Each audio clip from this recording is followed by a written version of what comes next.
Assalamualaikum warahmatullahi wabarakatuh. Salam sejahtera untuk kita semua. Semoga Bapak dan Ibu sekalian selalu dalam keadaan sehat jasmani dan rohani, senantiasa diberi ketenangan batin dan dikelilingi oleh orang-orang tercinta. Hari ini, izinkan saya menemani Bapak dan Ibu dengan satu pembahasan yang mungkin selama ini terasa seperti sesuatu yang rumit, membingungkan, bahkan mungkin terasa tidak perlu. Tapi sesungguhnya, kalau kita pelajari dengan hati yang tenang dan pikiran terbuka, topik ini bisa sangat membantu kehidupan sehari-hari kita di usia lanjut. Hari ini, kita akan bicara tentang teknologi, ya, betul, teknologi, tapi jangan khawatir dulu, karena pembahasan kita bukan yang rumit-rumit seperti coding, robot, atau istilah asing lainnya. Kita akan bahas hal-hal sederhana yang sangat dekat dengan kehidupan Bapak dan Ibu dan tentu saja mudah untuk dipahami dan dipraktikkan. Kita pelajari bersama dengan pelan-pelan dan penuh kehangatan. Bapak dan Ibu, di zaman sekarang, teknologi sudah menjadi bagian dari kehidupan sehari-hari. Bahkan, tanpa kita sadari, kita sudah memakainya. Misalnya saja ketika Bapak dan Ibu menonton video ini di YouTube, itu juga sudah menggunakan teknologi. Ketika menerima pesan dari anak, ketika melihat foto cucu, atau ketika mendengarkan ceramah dari HP, itu semua adalah bagian dari kemudahan teknologi yang sudah ada di tangan kita. Mari kita mulai dari perangkat paling umum, yaitu telepon pintar atau HP. HP zaman sekarang bukan lagi sekadar alat untuk menelepon atau menerima SMS. HP sudah menjadi jendela menuju dunia luas.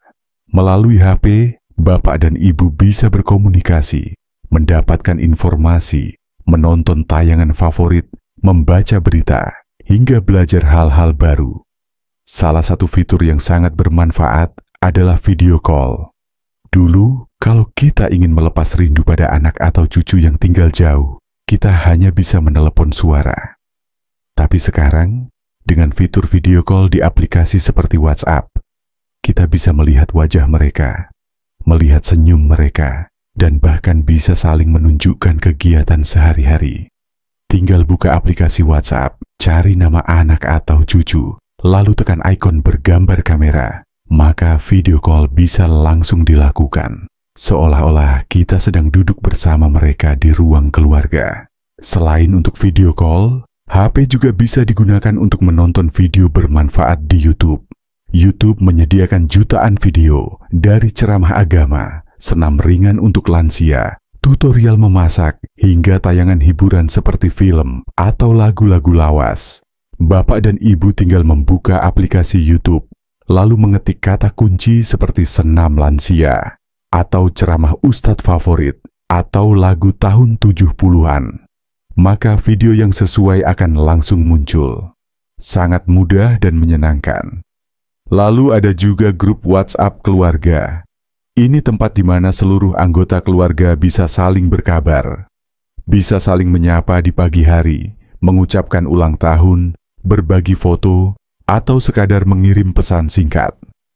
Kalau Bapak dan Ibu ingin membalas pesan, cukup tekan kolom tulisan di bawah, ketik pesan seperti "Alhamdulillah sehat", lalu tekan tombol kirim. Pesan akan langsung sampai. Tidak perlu panjang-panjang, karena kehadiran Bapak dan Ibu di grup saja sudah membuat keluarga merasa lengkap. Jika ingin mengirim foto, caranya juga mudah. Di jendela obrolan WhatsApp, tekan ikon klip kertas, lalu pilih galeri jika ingin mengirim foto yang sudah ada. Atau pilih kamera jika ingin memotret langsung saat itu juga. Foto tersebut bisa langsung dikirim ke anak atau cucu. Menyenangkan sekali, bukan? Bapak dan Ibu juga bisa memanfaatkan Google, yaitu mesin pencari di internet. Google ibaratnya seperti ensiklopedia besar atau perpustakaan raksasa. Kalau ingin mencari doa sehari-hari, tinggal ketik doa sebelum tidur atau doa masuk rumah, maka akan langsung muncul bacaan dan artinya. Kalau ingin mencari resep makanan, tinggal ketik resep sayur asam atau cara membuat kue cucur. Informasi yang muncul sangat banyak dan mudah dipahami. Namun perlu diingat juga bahwa bijak dalam menggunakan internet itu sangat penting. Tidak semua informasi yang kita baca itu benar. Ada kalanya kita menerima berita bohong atau hoaks. Kalau ada berita yang membuat bapak dan ibu khawatir atau bingung, sebaiknya jangan langsung percaya. Tanyakan dulu kepada anak atau cucu, atau orang yang lebih mengerti. Jangan terburu-buru membagikan ke grup lain sebelum memastikan kebenarannya. Nah, sekarang mari kita bicarakan tentang keamanan saat menggunakan teknologi. Pertama, jangan pernah membagikan informasi pribadi seperti nomor rekening, nomor identitas, atau kode OTP kepada orang yang tidak dikenal, meskipun mereka mengaku dari bank atau perusahaan. Kedua, jika bapak dan ibu menerima pesan yang mengaku bahwa bapak dan ibu menang undian, mendapatkan hadiah, atau disuruh klik tautan tertentu, sebaiknya abaikan saja. Itu biasanya adalah modus penipuan. Teknologi juga bisa digunakan untuk hal-hal kreatif dan menyenangkan loh. Misalnya, bapak dan ibu bisa menggunakan kamera di HP untuk memotret bunga di halaman rumah, makanan yang dimasak, atau momen-momen bersama cucu. Foto-foto ini bisa disimpan sebagai kenangan atau dibagikan ke keluarga. Bahkan, ada aplikasi edit foto yang bisa membuat gambar terlihat lebih cerah dan cantik.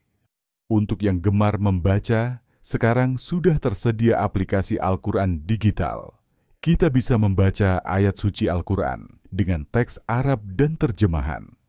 Aplikasi seperti ini juga sering dilengkapi dengan fitur audio. Jadi bapak dan ibu bisa mendengarkan lantunan ayat sambil beristirahat.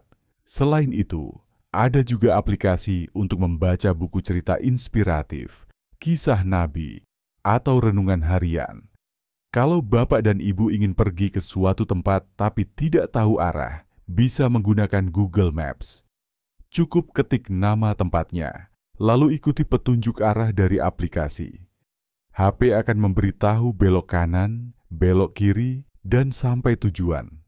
Sangat membantu, terutama kalau ingin pergi ke rumah keluarga atau menghadiri pengajian di tempat baru. Bahkan dalam hal kesehatan, teknologi juga bisa menjadi pendamping yang baik. Ada aplikasi yang bisa mencatat jadwal minum obat, mencatat tekanan darah, kadar gula, bahkan menghitung langkah kaki setiap hari. Ini sangat berguna untuk menjaga pola hidup sehat. Bapak dan ibu yang saya hormati, saya memahami bahwa mempelajari hal baru di usia lanjut bukan hal yang mudah.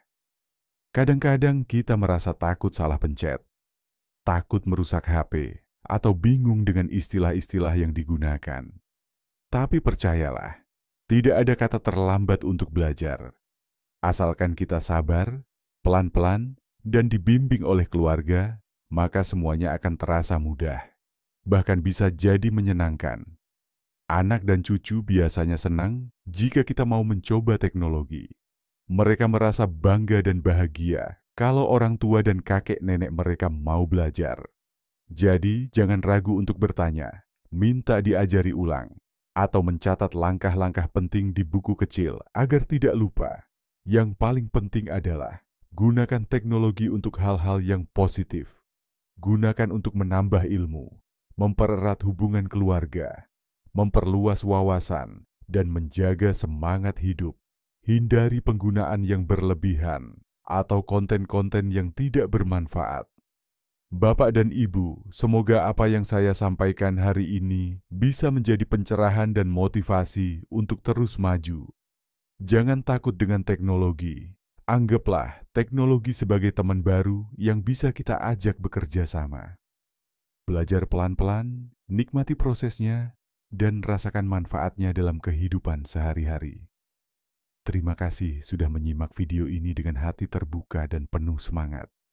Saya doakan Bapak dan Ibu selalu sehat, panjang umur, dan senantiasa diberi kebahagiaan oleh Allah Subhanahu wa Ta'ala. Wassalamualaikum warahmatullahi wabarakatuh. Sampai jumpa di video berikutnya. Semangat terus, Bapak dan Ibu yang hebat.